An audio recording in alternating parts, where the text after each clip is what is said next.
Lestat here, hope you guys are doing well. Today we're going to be profiling my Darklord deck. I am going to be showcasing a side deck. That way you guys can actually see what I'm playing this format. Also, I'm going to be doing a separate video showcasing combos. So if you enjoyed today's deck profile, be sure to give it a like. Leave a comment down below. I always enjoy interacting with you, and please consider subscribing for more awesome Yu-Gi-Oh content. Without further ado, let's dive right into it. Getting into the hand traps, we are playing the Gamma package. I know this is going to rub some players off the wrong way because hand traps do conflict with the consistency of Darklords, but I feel like you have to play Gamma this format. Tearlaments are the #1 deck right now, and players are siding cards like Macro's Cosmos, Dimension Fissure, and Dimensional Shifter. So these are some of the things that we have to be ready for.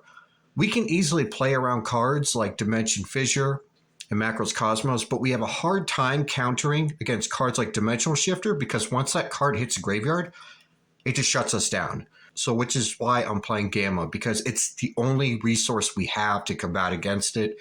Yes, it can hurt the consistency, but we need something to be able to combat those situations. We're playing 2 copies of Magna Hut, 1 copy of Druid Swarm. The Beastal monsters are in here for the Tearlament matchups. We're playing triple copies of Superbia, triple copies of Darklord Ishel. This is your primary Darklord draw engine. Ideally, you want to pitch Ishel and Superbia. That way you can use Ishel's effect to draw 2 cards. And then later on you can use Contact to revive your Superbia. And then whenever Superbia is brought back, you could also bring back her Ishel and then start applying her effects to get your combos going. Keep in mind, Superbia's effect must resolve as a Chain Link 1. Otherwise, you miss timing. We're playing triple copies of Darklord Nastin. This is pretty much an extender that can apply effects. You pitch 2 Darklord cards, and you can special summon Nastin. The cost is really good because you're able to fill your graveyard with your Darklord spells and traps. That way, you can apply their effects later on.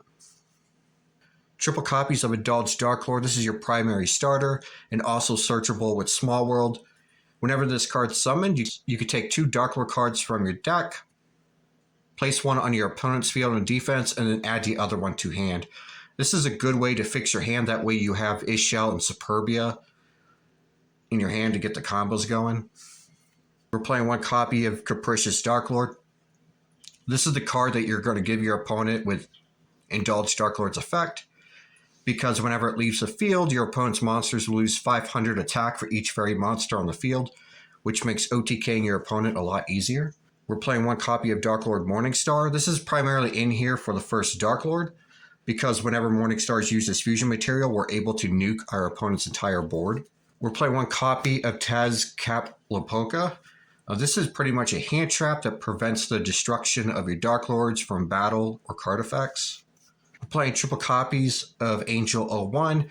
We can reveal one of our Darklords to special summon this card from a hand. It makes link summoning a lot easier. And not only that, it does allow us to summon level 7 or higher monsters in addition to our normal summoner set. So if we have this on field and Condemned Darklord, we can use Condemned Darklord's effect to banish any monsters from our graveyard as the cost for the tribute summon. It's really good because it allows us to swarm. We're playing 1 Archlord Christia to lock our opponent. Getting into the spells, we are playing triple copies of Allure of Darkness, generic draw support. Triple copies of Banishment, which is our Rhoda. Triple copies of Contact. We're mainly going to be using this to bring back Superbia, and then Superbia's effect whenever it's brought back to summon another fairy monster from a graveyard. Again, Superbia has to be a Chain Link 1 in order to resolve. We are playing 2 copies of Small World. This makes searching for Archlord Christia a lot easier. I am going to go more in depth in the combo video, but the general gist is you could reveal one of your Beastal monsters, search for a Darklord, banish your Beastal monster from your hand face down, search for Archlord Christia, and then banish the revealed Darklord face down. You could also search for other things as well. You could reveal your Gamma in your hand, search for an Angel 01, banish the Gamma in your hand face down, and then search for a Darklord monster, and then banish the Angel 01 face down. So there's different bridges that you could create to search for your Darklords and Arcalor Christia. We're playing one copy of Call by the Grave to counter hand traps, one Darklord Rebellion for non-targeting removal, and we're playing one Darklord Uprising, which allows us to go into our first Darklord plays. Getting into the extra deck, we are playing one copy of the first Darklord. I see a lot of players rush going into this because they think, oh, well, because it protects our other fairies from being targeted, that's a good move. To me, I disagree with that because you want to use this card to disrupt your opponent when it's most crucial. So during your opponent's turn, you want to apply the effect of Uprising. That way you can summon the first Darklord by using Morningstar and material from hand to nuke their entire board. Yes, with Tearlaments, they can still make plays, but it does hurt them because they're not going to establish a full board. So again, you don't want to turbo this out right away. You want to be able to use the nuke effect whenever it's most crucial. We're playing one copy of Mud Dragon of the Swamp, one copy of Garua, and one Predaplanet Dracostavia. These are just generic Super Poly targets. We are playing one Cypher and Lord Omega, just in case the Gamma situation comes up. This rarely happens because we're using Gamma on our opponent's turn. We're playing one Dagirsu. This protects our monsters from being destroyed, and also it's non-targeting removal. We're playing one copy of Gustav Max, one copy of Libe. This is here for an alternative win condition. Let's say if our Uprising gets banished from the graveyard and we can't apply its effects, we can tribute summon for a Morningstar to summon 2 Darklord Ishells from our hand or deck. Keep in mind that's one summon. Overlay both Ishells for Gustav Max, detach a material, inflict 2,000, and then Exceed summon again for Juggernaut Libe, and then proceed for game. We're playing one copy of Condemned Darklord. This allows us to fix our hand. That way we have Ishel and Superbia. Also allows summoning our higher level Darklords easier by banishing monsters from our graveyard. And during the end phase, we're able to gain 500 life points for each fairy monster on the field. So we'll be able to replenish any life points that we pay for cost. We're playing one copy of Protector of the Moon Agents. This is the Diamond Dire Wolf of Fairies. We're able to tribute a fairy. That way you could pop a card on the field. Sometimes you're going to be tributing itself to do that. One Dark to Dark Charmer, just a generic Darkling 2.